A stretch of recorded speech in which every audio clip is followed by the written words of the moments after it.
आज हम डिस्कस करेंगे application of biotechnology in agriculture field. Agriculture biotechnology की डेफिनेशन, जब हम बायोटेक्नोलॉजी का यूज़ करते हैं किसी भी प्लांट को इम्प्रूव करने के लिए तो वो होता है एग्रीकल्चर बायोटेक्नोलॉजी। बहुत सारे सॉल्यूशंस को डेवलप किया गया है साइंटिस्ट के थ्रू, जिसमें कि एग्रीकल्चर प्रोडक्शन को इंक्रीज़ किया गया है और कुछ ऐसी इम्प्रूवमेंट की गई हैं जो कि ट्रेडिशनल प्रोसेसिंग के थ्रू पॉसिबल नहीं है। अब इसकी एप्लीकेशंस जैसे जेनेटिक इंजीनियरिंग में क्या करते हैं कि कोई भी फॉरेन जीन को ट्रांसफ़र करते हैं किसी अनदर प्लांट के अंदर, तो अगर और इससे जो प्रोडक्टिविटी है उसको इंक्रीज़ किया जा सकता है, जिससे कि जो क्रॉप हैं वो डैमेज नहीं होती हैं या रिड्यूस हो जाता है डैमेज फ्रॉम वीड से या डिसीज़ से या इंसेक्ट से। तो इसमें कोई भी जीन जो कि डिसीज़ रेजिस्टेंस के लिए रिस्पॉन्सिबल होता है उसको हम एक प्लांट से आइसोलेट करके और उसको दूसरे प्लांट में जो कि डिसीज़ सेंसिटिव होता है उसमें ट्रांसफ़र कर देते हैं, तो इससे डिसीज़ रेजिस्टेंस इंक्रीज़ हो जाती है। अनदर एप्लीकेशन है मॉलिक्यूलर मार्कर्स। साइंटिस्ट ने मॉलिक्यूलर मार्कर्स को यूज़ करके बहुत सारे प्लांट को सिलेक्ट किया है जिनके अंदर एक डिज़ायरेबल जीन है, जैसे कि वायरस रेजिस्टेंस के लिए कोई जीन है या इंसेक्ट रेजिस्टेंस के लिए। तो इस तरह से जो ब्रीडिंग है वो और ज़्यादा प्रिसाइज हो गई है एंड एफिशिएंट हो गई है।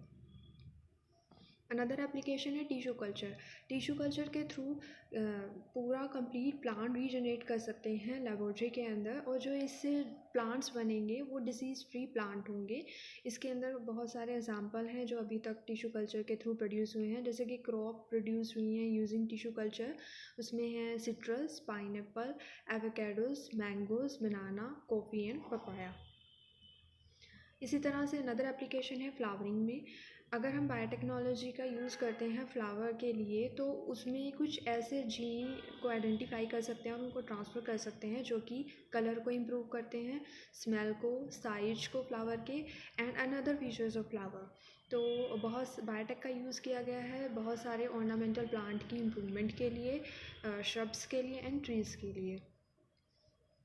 अब अनदर जो इसका एग्जांपल है बायोटेक्नोलॉजी का, एग्रीकल्चर बायोटेक का, उसमें क्रॉप प्रोडक्टिविटी को इंक्रीज़ किया गया है कुछ ऐसे जीन ट्रांसफ़र करके, जैसे कि डिसीज़ रेजिस्टेंस का जीन ट्रांसफ़र कर दिया गया है। तो उससे जो है क्रॉप जो है वो डिसीज़ फ्री हो गई है और क्रॉप की प्रोडक्शन इंक्रीज़ हो गई है, या फिर जीन जो ड्राउट टॉलरेंस के लिए रिस्पॉन्सिबल था उसको ट्रांसफ़र कर दिया गया है, तो इससे क्रॉप प्रोडक्टिविटी इंक्रीज़ हुई है।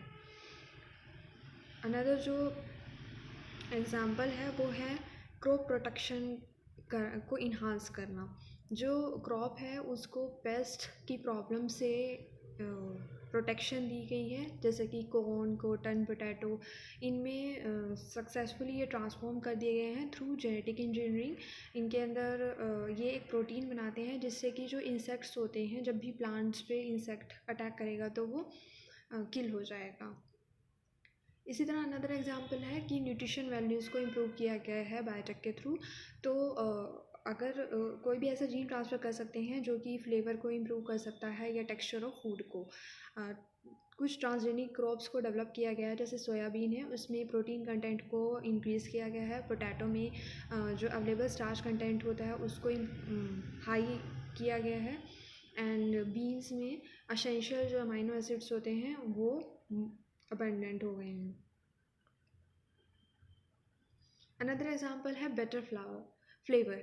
तो फ्लेवर को भी इंक्रीज़ किया जा सकता है कुछ ऐसे एंजाइम्स को इन्हांस करके उनकी एक्टिविटी को, जो कि ट्रांसफॉर्म करते हैं अरोमा प्रिकर्सर को इनटू फ्लेवरिंग कंपाउंड्स के अंदर, जैसे ट्रांसजेनिक पेपर एंड मेलन, उनको डेवलप किया गया है विद इम्प्रूव फ्लेवर एंड ये करंटली हैं फील्ड ट्रायल्स के अंडर।